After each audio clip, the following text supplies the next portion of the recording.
तन एक वतन में जो पैदा हुआ,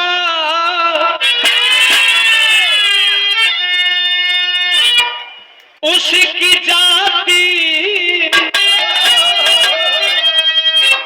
अलग तुम बताते हो क्यों? एक तन, तन क्या है? माई का शरीर। तन भी एक है, हम सबका जन्म मां के तन से होता है, और वतन भी एक है, हम सब भारत देश में रहते हैं। तो सवाल यह है कि तन भी एक है, वतन भी एक है, तो फिर एक तन और एक वतन में जन्मे हुए लोगों की जाति अलग कैसे? सवाल एक और,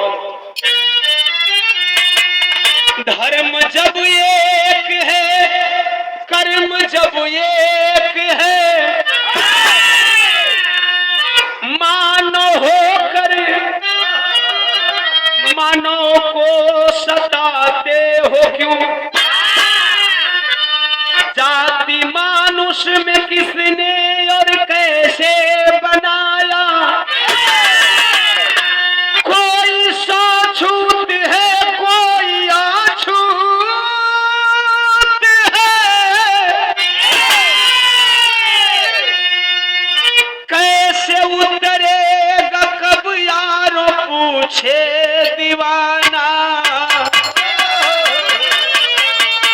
जन जन में चढ़ा जाति का भूत है।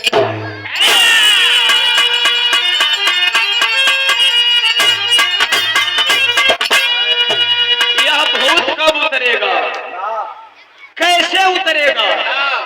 यही सवाल है ओम प्रकाश दीवाना का। हमरा देश के एगो बहुत भयंकर बीमारी लगल बा। अब यही तरुआ लोग ई सुन ले ओखो कि तोहके रोग लगल, हमके रोग लगल, इनके रोग लगल, श्रीचरण के रोग लगल, लेकिन पूरा देशवे के रोग लग चुकल बा। वो रोग का नाम का बा, वो रोग का नाम बतावे जाते जो रोग से देश ग्रसित बा, वो वाली लगल बा।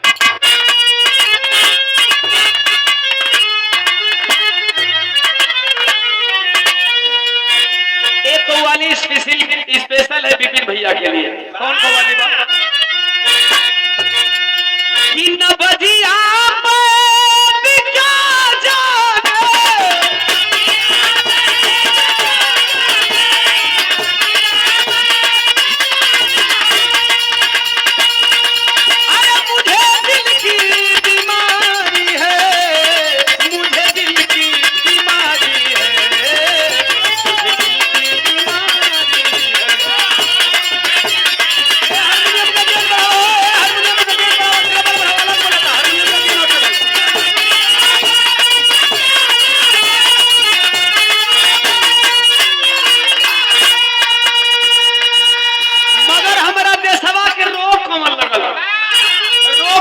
सुनेंगे कि मेरा भारत हुआ रोगी,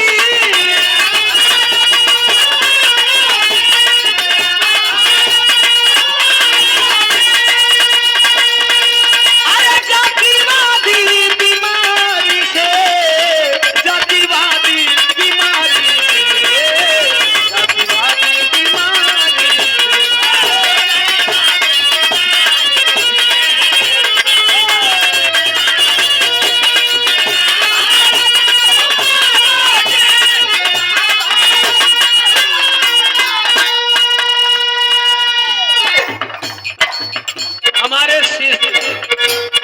शिवचरण दीवाना बतैला सर कि कोई नकल कर सकेला, लेकिन फोटो स्टेट ओरिजिनल हम ही है। एक बात बता तुम, तू फोटो स्टेट हो लेकिन स्याही ज्यादा पोता गया है।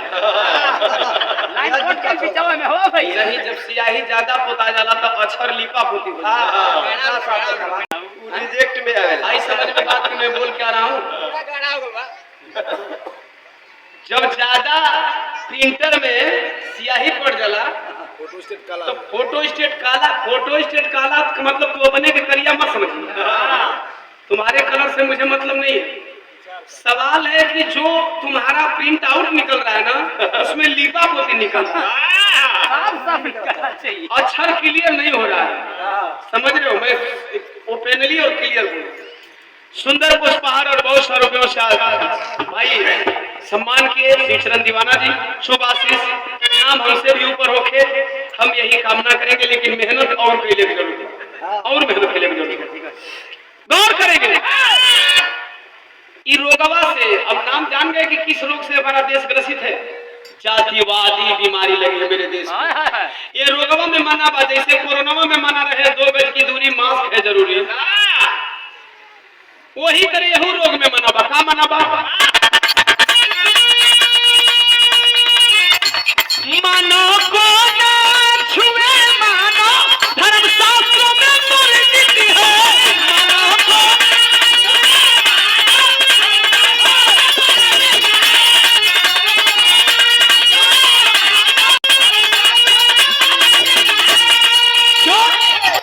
क्यों मानो को नहीं छुए? कहाँ लिखा है? वेद शास्त्रों में लिखा है। मानो को आखिर क्यों न छुए? तो धर्म का नाश होता है इस महामारी से।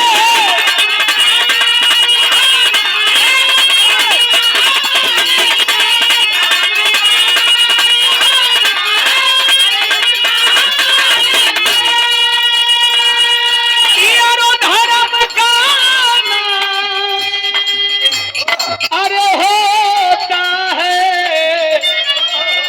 अरे इस महामारी से, जातिवादी बीमारी हो, जातिवादी।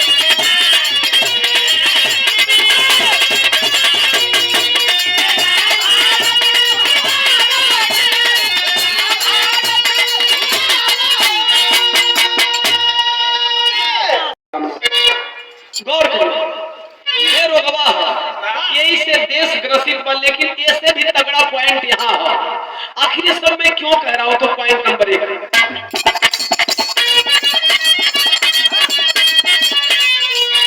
एक लाइन में गौर करेंगे।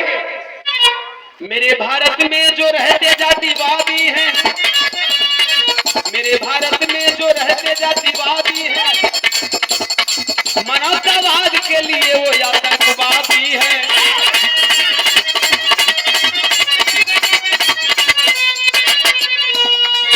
हमारे देश में जातिवादी लोग मानवतावाद के नाम पे आतंकवाद फैलाते हैं। जातिवादी वह किसी भी बिरादरी में हो सकते हैं। जातिवादी कहने का मतलब ये नहीं कि मैं किसी एक जाति बिरादरी को। नंबर 2, अछूत श्रमिक मूर्त मंदिर का बनाता है। गौर करना, एक लाइन आप लोगों को जगाने के लिए काफी है। अछूत श्रमिक मूर्त मंदिर का बनाता है, प्राण प्रतिष्ठा के बाद न छुपाता है।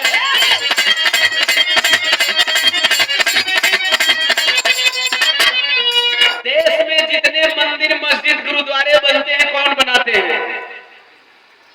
गजेंद्र भाई, शूद्र समाज के लोग। शूद्र समाज मतलब SC ST OBC माइनॉरिटी समाज के लोग, अर्थात अहिर चमार धोबी पासी मुसहर कोयरी कुर्मी, यही समाज। अर्थात 6743 जातियों में बटा यह समाज मजदूरी का काम करता है और बड़े बड़े मंदिर मस्जिद गुरुद्वारों का निर्माण करता है। जब तक निर्माण करते हैं तब तक हम अछूत नहीं होते।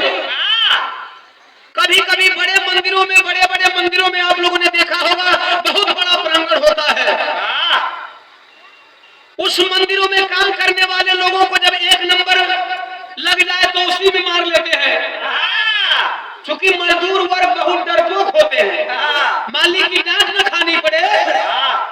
1 नंबर मार दिए, मौका पाके बाहर जाए तो मालिक डटिया 2 नंबर भी मार गया, पाने टोक धलाई डाउन डाली, दूसरा वाली काम चालू हो गई। यह होता है बड़े बड़े प्रांगणों में। लेकिन सब कुछ करने के बाद, 1 नंबर 2 नंबर करने के बाद, पान खा के थूकने के बाद, साहब रंग पोत के पालिश करके जब जब मंदिर निर्माण कर देते हैं उसमें मूर्ति बैठ जाती है। मूर्ति बैठने के बाद कुछ संत लोग पूजा कर देते हैं।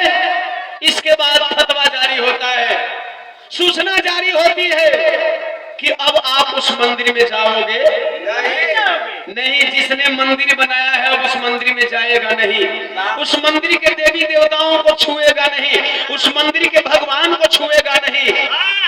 नहीं छुओगे? अरे हद तो तब हो जाता है साहब, आप लोगों ने देखा होगा उन मंदिरों में जो कर करके मूर्तियां रखी जाती है, पत्थर की चाहे संगमरमर की, उस मूर्ति को आकार देने वाले लोग जब हाथ में छेनी और हथौड़ा लेते हैं प्रवेश भाई, तो छेनी हथौड़ा से उन मूर्तियों को उस जगह तक चोट मारते हैं जहां मैं बता नहीं सकता। उतने टाइम तक तुम लोगों को छूत नहीं लगता है, और जब पेंट पॉलिश कर लेते हो तब तुम छुआने लगते हो और उन मजदूरों को कहते हो कि अब तुम मंदिर में नहीं जाओगे, तुम्हारा प्रवेश मंदिर में नहीं है। सवाल नंबर 3, अछूत जानकर उस वक्त ना घिनाते हो, अछूत जानकर उस वक्त ना घिनाते हो, अछूत वाला को जब लूटने तुम जाते हो।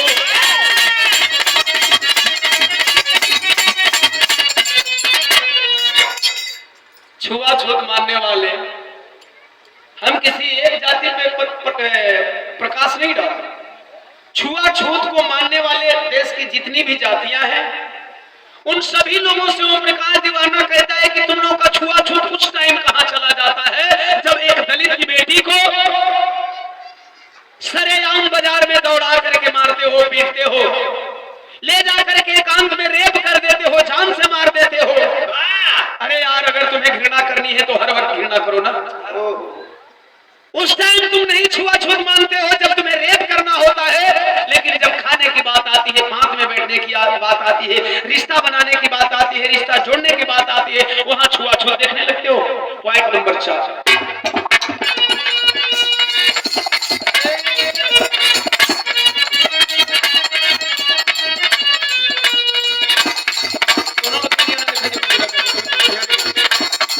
चुनाव आता है घर घर में ढोंग करते हो, चुनाव आता है घर घर में ढोंग करते हो, पानी अछूत घर का पीकर सब न मरते हो।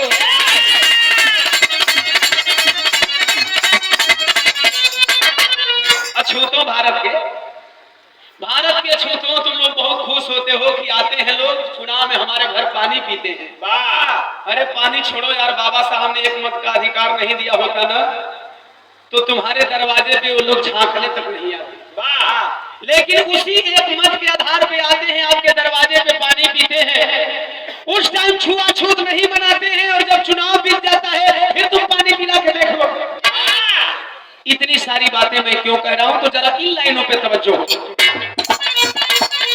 राजस्थान में जालौर की कहानी है, राजस्थान में जालौर की कहानी है, कॉलम जू के गुरदौड़ की है वाणी है।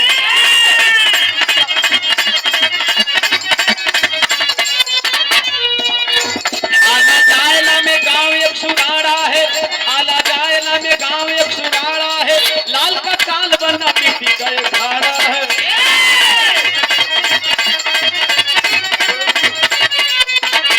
पिता देवराम माता पौनी के दुलारे दो, नरेश